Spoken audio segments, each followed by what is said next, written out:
There's no doubt we've all been through our own type of struggles, and the question isn't whose struggle was the most difficult, but in fact how resilient we prove to be. Resiliency allows us to bounce back from negative situations and respond positively. So, how resilient are you compared to the average? Welcome back, Psychos. Make sure to keep a point for each sign of resiliency that you relate to, and then watch until the end of the video for your results. Don't forget to like and subscribe to our channel, as well as click the notification bell so that you never miss a video. Let's jump into sign number 1. You see failures as a lesson. Resilient people see the world through a different lens compared to people that lack this resiliency. A key example of this is the way resilient people see failures or mistakes as lessons instead of setbacks. Resilient people see themselves as the author of their own life. According to Forbes, they take ownership of their mistakes and use them towards their personal growth. They see failure as a stepping stone to success and will only use them to improve their skill sets and strength. This allows resilient people to remain in control of their lives and their goals, because it creates a barrier where nothing can tear them down when any negatives are perceived as lessons.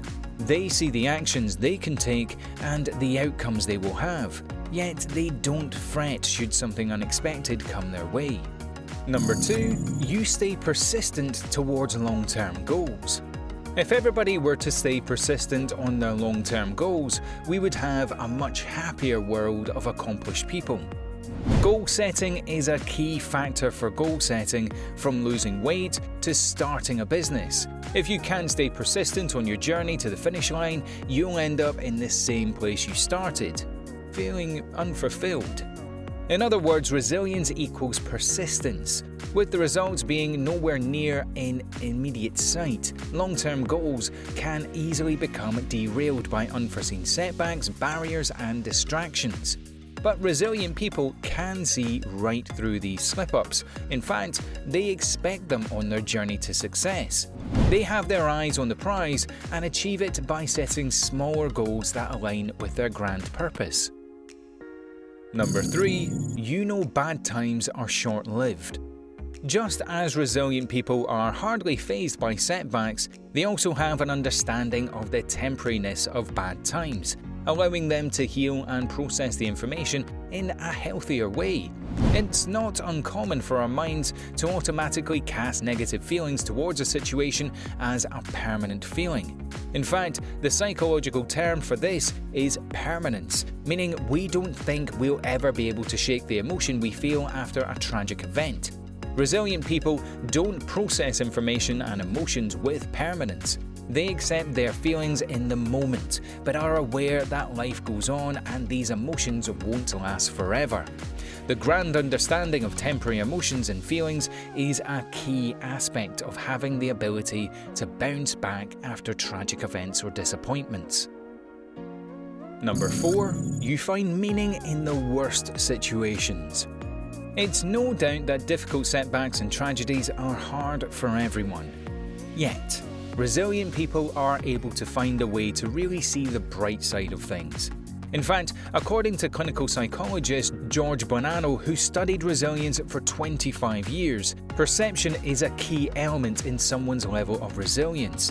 And just as highly resilient people are able to see failures as lessons, they also apply this concept to the grand scheme of life by finding the lessons in failures that were beyond their control. Resilient people don't play the victim card. They find their own way to process and heal the situation.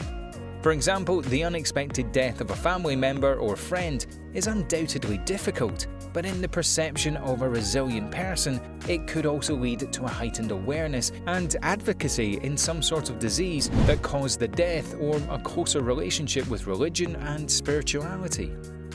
And number 5. You know you're not to blame. Resilient people know that they are not the cause of everything that happened to them. Although they can see and own the outcomes of their own actions, they don't take on responsibility or guilt for situations that happened outside of them.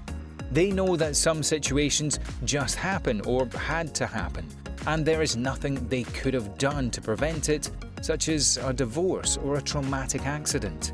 This is part of the resilient process of finding the deeper meaning in tragic situations, which is nearly impossible if blame and guilt are main contributing emotions. So, by externalizing the blame, resilient people can better understand the trauma and free themselves of any unnecessary emotions. So now to see how resilient you really are. If you tallied all 5 points, you are in fact more resilient than the average. If you tallied 3 to 4 points, if you happen to have scored low, don't sweat it. Resiliency is something that can be practiced and mastered. Don't be afraid to challenge your beliefs next time life throws you a curveball. Did you enjoy today's video? If so, don't forget to leave us a like, share this video with your friends, and also subscribe to our channel for more PSYCH-O videos.